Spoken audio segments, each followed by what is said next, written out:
Bonsoir à tous et bonsoir à toutes et bienvenue sur la chaîne des jeux sur l'hôtel.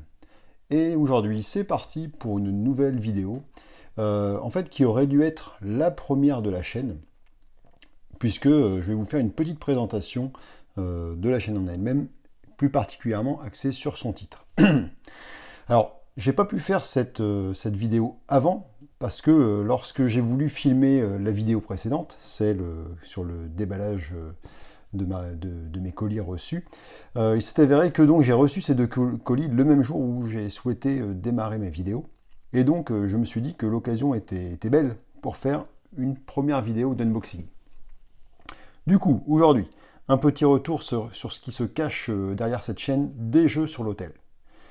Donc, comme vous le savez, je suis un adepte des jeux de société en solo, et particulièrement du jeu Horreur à Arkham, le JCE, le jeu de cartes évolutif. Et lorsque j'ai cherché un nom pour la chaîne, et vous savez, c'est pas forcément facile de trouver un nom qui, a priori, sonne bien, qui vous plaît, etc. Eh bien, il m'est venu à l'idée de faire un clin d'œil à ce jeu, qui aujourd'hui a de nombreuses extensions et boosters, et dont l'un d'entre eux je le cherche, voilà, et dont l'un d'entre eux s'appelle Du sang sur l'hôtel. Donc voilà pourquoi aujourd'hui vous êtes sur cette chaîne, sur une chaîne qui s'appelle Des jeux sur l'hôtel. Alors, je suis adepte de ce jeu, malgré cela je n'ai pas toute la collection, puisque c'est un jeu qui est constitué de 4 extensions, et pour chaque extension il y a son lot de boosters, ou si vous préférez son lot de paquets mythes. En général, on est autour de 6 paquets mythes par extension, et je parle même pas d'une autre catégorie, d'une autre boîte qui est sortie, le renouveau de la zélatrice, voilà. Bon bref, je suis encore loin d'avoir effectivement tous les composants, tous les constituants de cette gamme de jeux. Il n'empêche que j'espère bien au fur et à mesure en acquérir davantage, même si ça représente un petit peu quand même un bon petit budget. Donc qu'est-ce que j'ai dans cette gamme? J'ai, première extension, l'héritage de Dunwich, qui elle-même est composée de 6, il me semble, 6 boosters. 1, 2, 3, 4, 5, 6, donc effectivement. Dans l'ordre, sauf erreur de ma part, la première extension, c'est le musée Miskatonic. Clac. La deuxième, ça doit être l'Express du comté d'Essex. La troisième, aux frontières du visible. Non, pardon, la troisième, c'est Du sang sur l'hôtel. Ensuite, aux frontières du visible. Puis, une qui s'appelle Là où le destin attend. Et enfin, une dernière, Perdu dans le temps et l'espace. Voilà, donc vous voyez, je suis encore loin du compte, puisque derrière, il y a encore... Ah non, pardon, et j'ai également l'extension qui suit celle de l'héritage de Dunwich, qui s'appelle La route de Carcossa.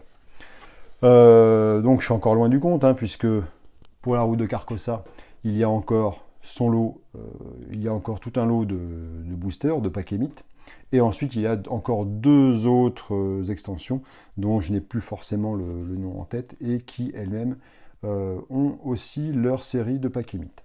Alors, très rapidement, enfin, pour finir, comment est-ce que j'organise mes cartes, puisque il arrive régulièrement, quand on va sur les forums, d'avoir des personnes qui demandent comment est-ce que vous rangez vos cartes du jeu Horreur à Arkham. Alors pour ma part, je suis parti sur 2 choses.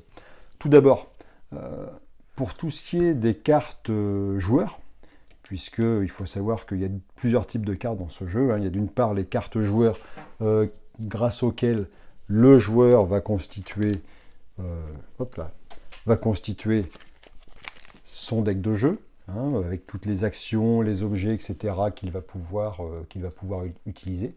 Vous remarquerez qu'on est sur des dessins que moi personnellement j'aime énormément, le côté artistique, la patte artistique qui est mise sur ce jeu. Donc d'une part des cartes joueurs pour faire le deck du joueur, un peu comme on pourrait le faire à Magic par exemple. Et d'autre part, les cartes relatives aux différents scénarios. Donc là, très vite, comment est-ce que j'organise mon classeur, comment est-ce que j'organise mon rangement? Donc les cartes joueurs, je les range, comme je vous l'ai dit, dans un classeur. Je reviendrai plus tard, je pense que je ferai une vidéo sur la façon dont je range mes cartes précisément, parce que c'est pas toujours évident de trouver une technique qui nous convienne, hein. Il y a plusieurs façons de faire. Moi, je pense avoir trouvé celle qui me sied bien. Voilà, donc première chose, les cartes joueurs dans son classeur, dans leur classeur. Et deuxième chose, hop, j'ai une boîte dédiée, une petite boîte dédiée qui pour l'instant suffit vu le nombre de cartes que j'ai. Boîte dans laquelle je range les paquets relatifs au scénario, donc tous les petits sachets que vous avez là, ici, là, tac, ce sont des paquets relatifs aux différents scénarios, d'accord? Les histoires, strictement les histoires sont ici. Et ensuite, j'ai ici les fameuses cartes rencontres, classées par thème, puisqu'on a différents thèmes dans les cartes rencontres. Par exemple, ici, les cartes rencontres qui s'appellent hideuse, hop là, hideuse abomination, etc. etc. Qu'est-ce qu'on a comme petit nom assez marrant, ou en tout cas assez évocateur. Bon, évidemment, on est sur du Lovecraft, donc on a le deck rencontre relatif aux agents de Cthulhu, etc. etc. Voilà, donc comment est-ce que j'ai choisi de ranger mes cartes? D'une part, les cartes joueurs dans un classeur, d'autre part, les cartes aventure et également les jetons, hein, dans une boîte que j'ai trouvé ça dans un magasin d'ateliers créatifs, à pas cher. Voilà, pour mon rangement. Et donc, comme je vous le disais, je pense que je reviendrai plus tard, notamment si j'ai des demandes en ce sens, sur la façon dont j'organise mon classeur. Voilà, eh bien écoutez, je vais en rester là sur cette nouvelle vidéo qui était donc consacrée un petit peu à la genèse du nom de la chaîne. J'espère que cette vidéo vous a plu. N'hésitez pas à mettre un petit pouce levé si c'est le cas. N'hésitez pas également à me faire des commentaires, des critiques pour essayer d'améliorer mon travail sur cette chaîne. Je vous remercie d'avoir été présent, d'avoir regardé cette vidéo et je vous dis à très bientôt. Ciao ciao!